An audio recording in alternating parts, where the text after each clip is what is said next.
Welcome back, everybody. Today we're going over the head-down PV-13 rifle that you see here. It's got a lot of really nice features. Probably my favorite is the trigger. I'll just give that away now. We'll get into that in detail coming up here in a little bit, but for now, we'll just keep doing some shooting with it. We'll do an accuracy test, talk about the features of it, and that's pretty much it. But for now, back to shooting.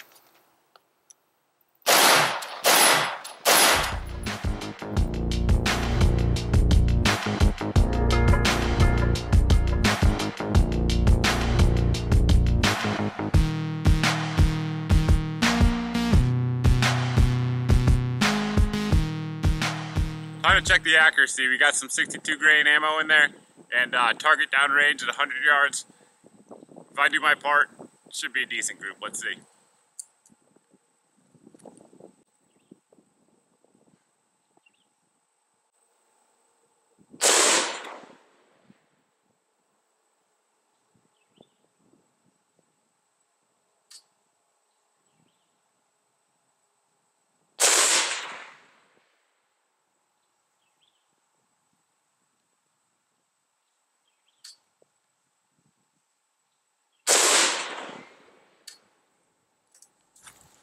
So I just checked out that group that you guys saw as I was shooting it, and honestly, I don't think that's repeatable. So I'm gonna try to do it again.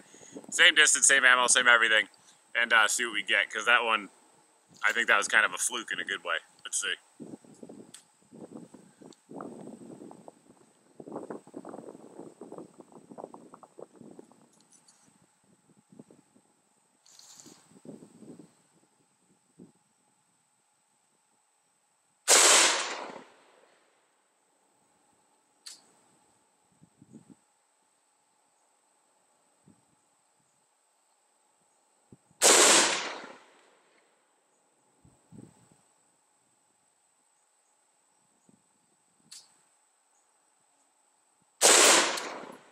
Check it out.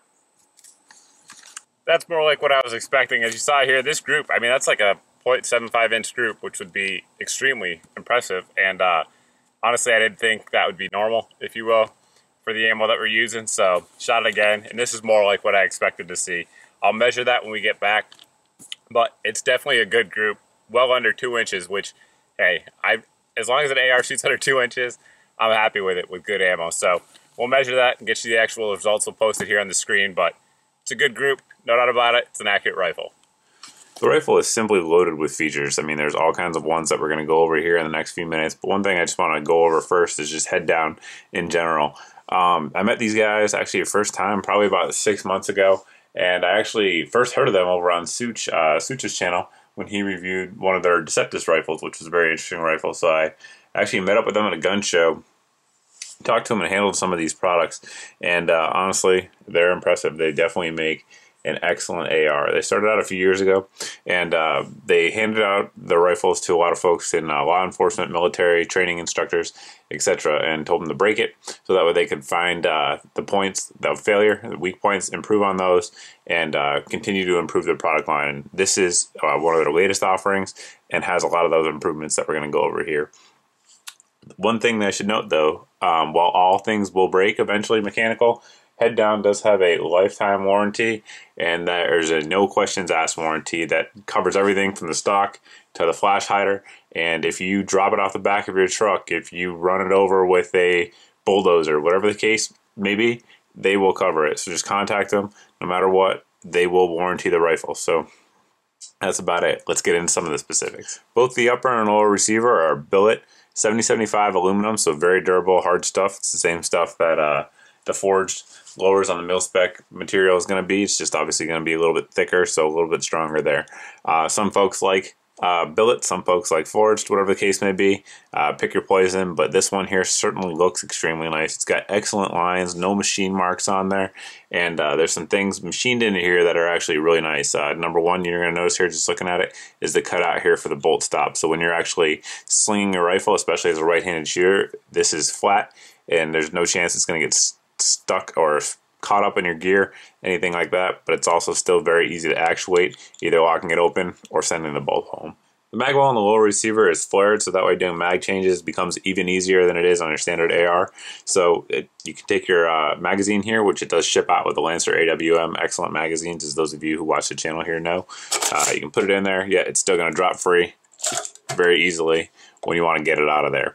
One nice thing about billet lowers is that you can enlarge the trigger guard without any fancy aftermarket parts, and this one here has been enlarged, so that way when you're shooting it with gloved hands, you got a lot of room in there to still operate that trigger. On the rear of the receiver, we have this sort of universal sling adapter plate. You can use your traditional slings, either left or right side, or if you have a quick detach setup, you can use that as well. Just pop your quick detach in there, stop it in, and then when you want to get it out, just push a button in, pull it right out. The earlier models of this rifle shipped out with a Geisley trigger, which is obviously excellent, but Head Down has actually developed their own trigger, and you can take a look there at some of the internals of it, pop it for you, so you can get a good look in there as to what's actually going on. But it's awesome. It's a single stage trigger, and it has a great little, just a short amount of uptake, as you can see here, and it breaks extremely cleanly. And check out the reset on this. It's freakishly short, so you can really get on the trigger there. And as you hear there, it's very audible and very tactile as well. We'll put it on the gauge here and see what it's actually pulling at. I believe it's right around 4 pounds, but hold on here real quick. Yep, it broke just over 4 pounds, as you can see there, so right at 4¼ pounds. I bet if you actually do that a few times, it's going to be right around 4 on average, but extremely crisp, extremely clean. Head Down definitely has an excellent trigger in their hands here. I wouldn't be surprised if they're actually going to sell this trigger on its own, because I bet they could move quite a few of them. Once again on the stock, we have quick detach points both on the left and right side, easily adjustable, slides back and forth, yet when you clicks into place, it's nice and snug on there. The cheek weld is going to feel very similar to SOP mod stock for those of you all that have used that, and it also has the battery compartments here if you want to use it for storage as well. You can see here where the handguard meets the upper receiver. It has an excellent fit there, nice and snug. Upper does have a forward assist. I know some of the billet ones out there these days do not, but this one does come with a forward assist, and we'll take the bolt carrier group out and take a look at the specs there. The carrier here is a full auto profile 8620 steel carrier. You can see there it does have nice staking there on the gas key, and the gas key is chrome lined, as is the carrier itself where the bolt rides. The bolt itself is 158 Carpenter steel mil spec. It is both MPI and HP tested, so you certainly can't complain about that. It is not batch tested. They are each individually tested, and firing pin is going to be your chrome line standard, and the rest of the components are going to be standard mil spec as well. It comes with a Head Down Raptor charging handle. This one here is ambidextrous, so grabbing onto there and charging a rifle is extremely easy. It's 7075 mil spec material and anodized according to the mil spec as well, which is type 3 hard anodizing. The name PV-13 is derived from the PV series, and this is the 13-inch handguard, so that's where it comes from. There's also models in the 9-inch handguard and the 15, so PV-9 and PV-15 respectively. This one here is the key mod version of the handguard. The handguard here comes in at 18 ounces for the 13-inch version. That's with all the hardware as well, and has 4 quick detach points here, one here, here, and then the same on the opposite side of the rifle. It does have 1913 style sections built into the actual handguard itself. If you don't want to use the key mod points, you can use that as well, or just go with the key mod offerings. On top there, you do have your 1913 style rail, as well as some holes, both at the 45-degree angles there on the rail and on the top, to help cool down the handguard as you're shooting. And you can mount anything you want on top, obviously, your PEC-15, lights, lasers, whatever you want, until your heart is content. Underneath the handguard, we have the 16-inch mid-length gas system, 4150 mil-spec material barrel.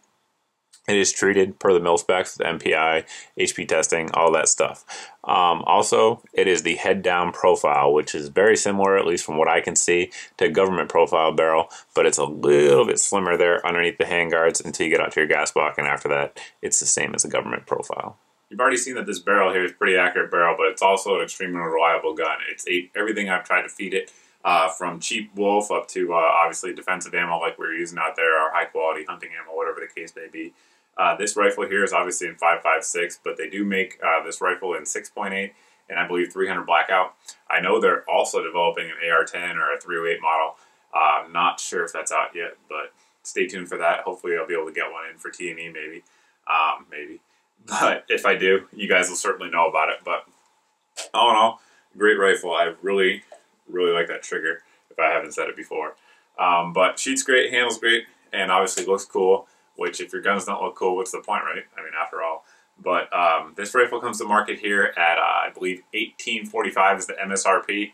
Obviously, these rifles are available at Head Down's website. They're also available at a lot of retailers. They have a ton of retail and distributors out there, retail locations and distributors, I should say. So they may be out there in your local gun shop as well. If they're not, head on over to Head Down's website to check them out. But if you guys have any questions about the rifle, anything else I talk about here in the review, you can always post below in the comments section.